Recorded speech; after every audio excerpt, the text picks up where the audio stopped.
Hello friends, आजच्या नवीन व्हिडिओमध्ये तुमचे मनापासून स्वागत करते।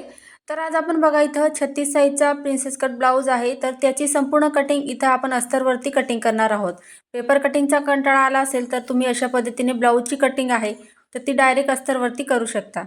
तर इथं बघा मी अस्तरचा कापड घेतलेला आहे। तर खालीवर आहे त्यासाठी इथं बघू शकता सर्वात पहिले मी एक लाईन आखून घेते, म्हणजे जी पण आपण माप घेणार आहोत ब्लाऊजसाठी तर ती चुकणार नाही यासाठी सर्वात पहिले एक लाईन आखून घ्यायची आहे खालच्या साईडला। तर पहा मी या पद्धतीने लाईन आखून घेतलेली आहे।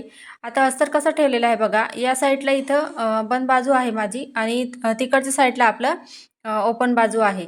तर आता इथं बघा बंद बाजूकडून आपल्याला सर्वात पहिले इथं आपल्याला पाठीमागचा पार्ट काढायचा आहे। तर सर्वात पहिले इथं बघा ब्लाऊजची उंची टाकायची आहे। तर 15 इंच मी ब्लाऊजची उंची घेतलेली आहे।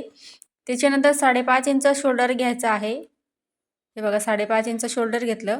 तर शोल्डर जिथं आपण मोजलेलं आहे तर तिथं सुद्धा बघू शकता मी ब्लाऊजची जी उंची घेतलेली आहे आपण 15 इंच तर ती इथं मोजून घेतलेली आहे। आता अशा पद्धतीने लाईन आखून घ्यायची आहे। त्याच्यानंतर मुंडा घ्यायचा आहे 6 इंच। तर तिथं सुद्धा बघा मी शोल्डर आहे तर ते व्यवस्थित चेक करून घेतलं बरोबर आहे की नाही ते। तर अशा पद्धतीने आता शोल्डर आणि मुंडा आपण जोडून घेतला। त्याच्यानंतर आपल्याला इथं बघा छातीचा चौथा भाग टाकायचा आहे 9 इंच। तर छातीचा चौथा भाग 9 इंच घ्यायचा आहे इथं अशा पद्धतीने। त्याच्यानंतर पुढे बघा शिलाई मार्जिन मी इथं 2 इंच घेतलेली आहे। तर इथे बघा 2 इंच शिलाई मार्जिन घेतली, तुम्ही 1.5 इंच सुद्धा घेऊ शकता। त्याच्यानंतर अशा पद्धतीने आपल्याला लाईन आखून घ्यायची आहे। आता इथं बघा 9 इंच आणि 2 इंच शिलाई मार्जिन टोटल आपली छातीची घडी इथं 11 इंच झालेली आहे। तर 11 इंच वरच्या साईडनं आपण जसं घेतलेलं आहे तसंच खालच्या साईडला सुद्धा 11 इंच वरती मार्किंग करून घ्यायचं आहे।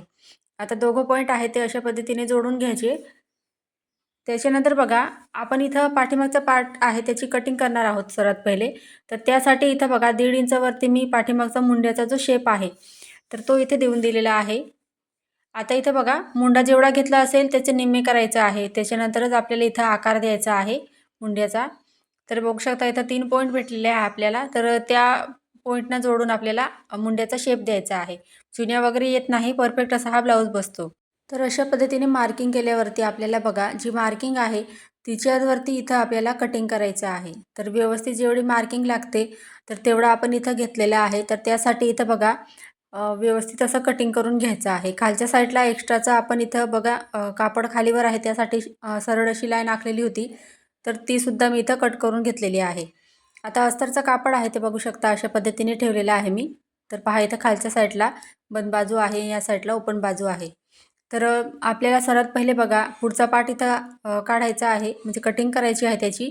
तर त्यासाठी इथं पुढच्या हुकांसाठी इथं बघू शकता मी 1/2 इंच एवढा कापड आहे तर तिथं लाईन आखून घेतलेली आहे।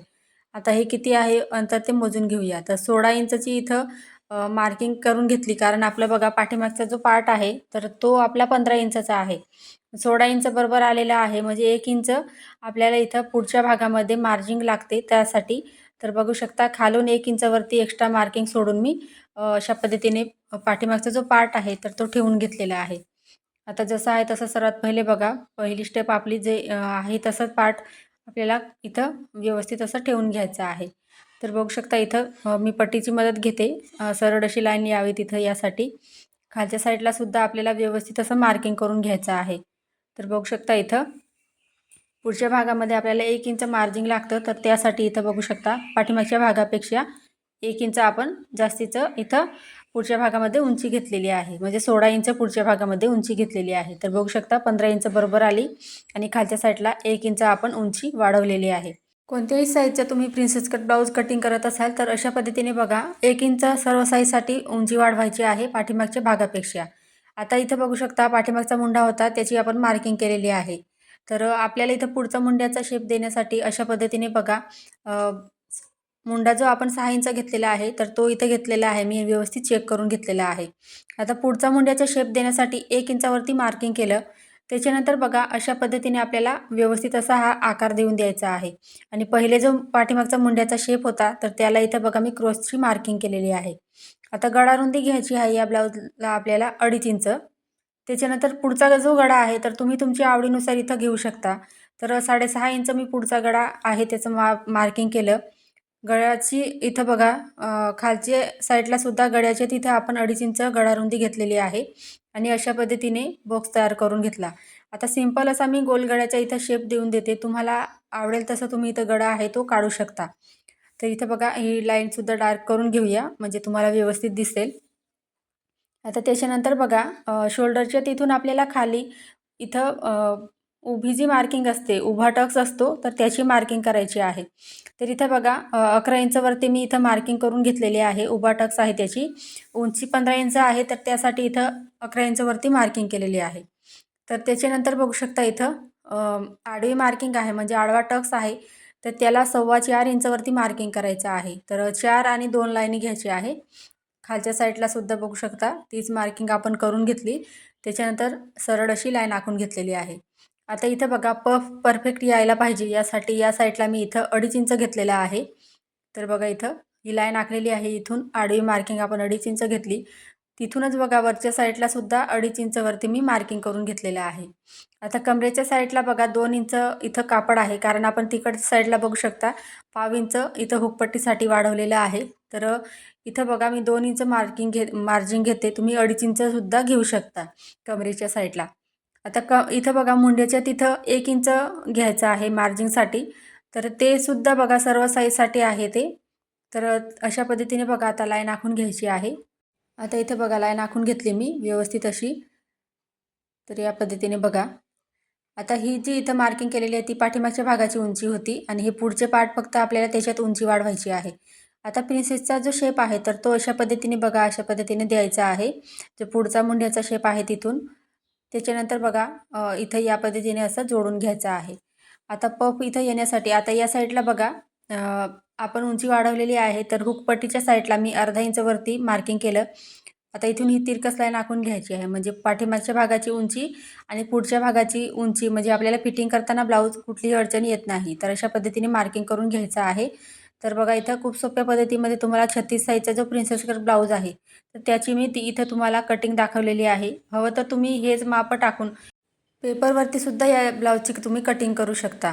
तर एवढी सोपी पद्धत आहे बघा. आता जसं आहे तसं सर्वात पहिले मार्किंग केलेलं आहे तर ते इथं कटिंग करून घ्यायचं आहे अशा पद्धतीने. आता इथं बघा फिटिंग करताना दोघं पुढचा आणि पाठीमाग सोबत सारखा यायला पाहिजे यासाठी इथं बघा मी खालच्या साईडला अशा पद्धतीने कटिंग केलेलं आहे. आता पुढच्या भागाची इथं कटिंग करतोय तर पुढचा जो गळा आहे तर तो सुद्धा मी इथं कट करून घेतला. आता खालच्या साईडला बघू शकता इथं पफ येण्यासाठी आपण 2.5 इंच एवढं कापड तिथं सोडलेलं आहे तर तिथं सुद्धा मी कट करून घेतले बघू शकता या पद्धतीने. आता गोल इथं आपण शेप दिलेला आहे प्रिन्सेसचा तर तो इथं मी कट केला. तर बघू शकता इथं पुढचे जे भाग होते आपण त्याची कटिंगसुद्धा इथं करून घेतलेली आहे. आता बाहीची कटिंग पाहूया. तर जेवढं अस्तर आपलं आहे तर त्याच्यात आपल्याला बाहीसुद्धा बसवायची आहे. तर बाही जी आहे तर ती लहान आहे तर त्यासाठी या कापडामध्ये व्यवस्थित आपली कटिंग होईल. तर बघा अशी या 4 पदरी घडी घालायची आहे कापडाची. आता छातीचा चौथा भाग 9 इंच घेतला आणि शिलाई मार्जिंग आपण 2 इंच घेतली. म्हणजे टोटल आपली छातीची घडी तर 11 इंच झाली होती. तर बाहीची घडी बघा छातीच्या घडीमधून 1 इंच मायनस करून इथं 10 इंच मी बाहीची घडी घेतलेली आहे. तर पहा इथं 9.5 येते. तर थोडंसं पुढे सरकून घेऊया म्हणजे आपलं ती 10ची घडी बरोबर यायला पाहिजे. म्हणजे जोडताना बाही कमी पडायला नको यासाठी अशा पद्धतीने बाहीची कटिंग करायची आहे. तर बघा इथं 10 इंच बरोबर येते आता बाहीची घडी.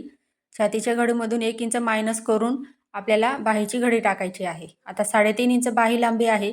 तर 1 इंच मार्जिन घ्यायचं आहे म्हणजे इथं 4.5 इंच मी बाही लांबी टाकलेली आहे.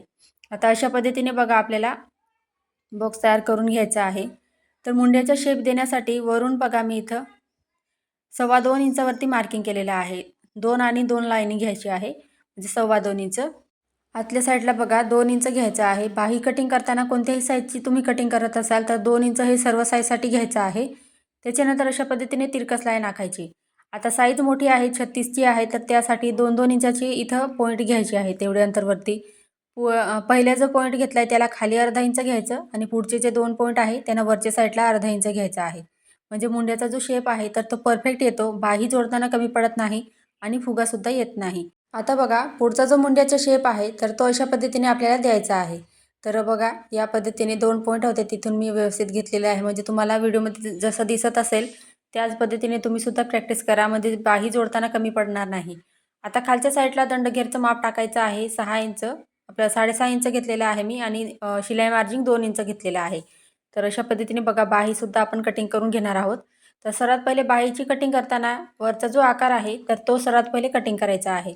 आता इथं खाली दंडघेरच्या तिथं थोडा कापड उरला होता तर तो सुद्धा तिरकसा होता, तो कट करून घेतला.